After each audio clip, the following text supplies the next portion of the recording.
자, 여러분 반갑습니다. 이번 시간에는 우리 구간 추정부터 볼 텐데 우리 지난 시간에 일단 추정이라는 거에 들어왔습니다. 본격적으로 우리가 통계학을 하는 이유가 통계라는 것을 하는 이유가 사실 추론을 하기 위해서인 거죠. 추론을 하기 위해서 그런 거고 자, 추론은 크게 여러분 추정하고 검정이라는 것이 이제 대표적이다라고 이해하시면 되겠습니다. 추정하고 검정. 그중에서 우리 추정을 지난 시간에 시작을 했고 그다음에 추정은 또 점추정과 구간 추정으로 나누죠. 그래서 점추정과 관련해서는 또 지난 시간에 얘기했고 오늘 이 시간에는 구간 추정에 대해서 여러분들이랑 함께 보도록 하겠습니다.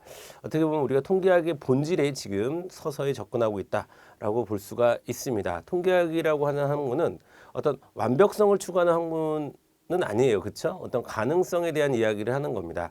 자, 우리가 모집단 전체를 조사할 수 없기 때문에 표본 조사를 할 수밖에 없고 그래서 표본 조사의 결론인 통계량을 가지고 우리가 추정하거나 검정하는 것이 통계학의 본질이다. 그것을 바로 우리가 추론 통계라고 하는 겁니다. 그렇죠? 그래서 우리가 좀 통계학의 본질이 좀 가까이 왔다라고 말씀드릴 수 있고요. 여러분들 우리가 이제 많은 문제를 풀어보면서 문제풀이 연습도 이제 해야 되겠지만 특히 통계학을 처음 공부하시는 분들은 이런 통계학의 기본적인 마인드에 좀 익숙해질 필요가 있어요. 그래서 어느 정도 수준에서 어느 정도 구간에 들어갈 수 있는 가능성. 그래서 우리가 미리 확률이라는 것을 공부한 거 아니겠습니까? 통계는 확률적으로 대답할 수밖에 없는 것이기 때문에 자. 그래서 점추정 지난 시간에 봤고 바람직한 점추정의 조건까지 봤습니다. 오늘은 구간 추정을 여러분들과 함께 들어가 보도록 하겠습니다. 자, 점추정이 하나의 수치로 특정한 값으로 추정을 한다면 구간 추정은 자, 상한값과 하한값 즉 범위 또는 구간을 통해서 이 구간에 모수가 있을 거야 라는 것으로 추정을 하는 게 바로 구간 추정이 되겠습니다. 그렇죠? 자, 그러면 아까 우리 점추정에서도 봤듯이 점추정이라고 하는 것은 필연적으로 오차가 클 수밖에 없어요. 그렇지 않겠습니까?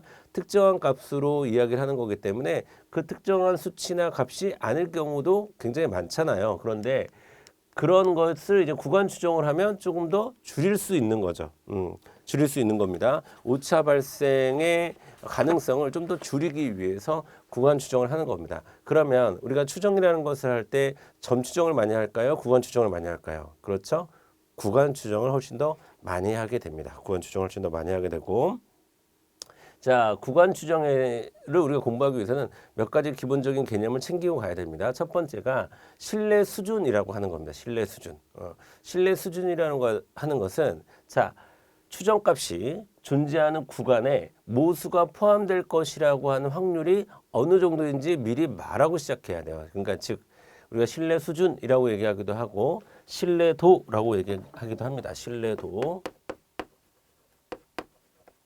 자, 이게 뭐냐면 자, 이 정도 믿을만 하다. 요 구간 안에 모수가 있을 확률이 이 정도 됩니다.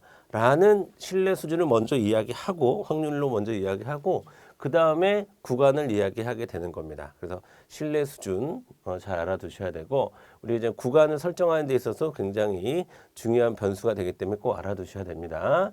자, 오차 수준이라고 하는 것은 추정값이 신뢰 구간을 벗어나서 이 구간에 없을 가능성이 알파 값이에요. 알파.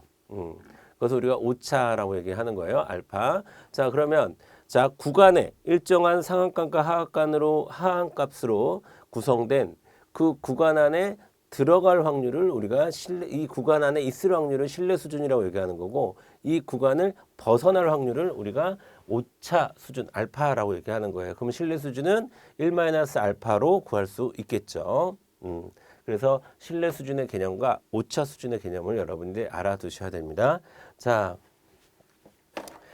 이런 정규 분포를 그린다고 했을 때, 자, 예를 들어서 이렇게 구간이 설정되어 있으면 이 구간 안에 모수가 있을 확률이 몇 %냐라는 거고, 그 다음에 여기는 요 벗어날 확률이 몇 %냐. 자, 그럼 벗어나는 것을 우리가 알파라고 하는 거고, 여기를 1-알파라고 이야기를 하는 거겠죠. 왜? 전체 값이 1일 거기 때문에. 그치? 자, 그렇게 보는 거예요.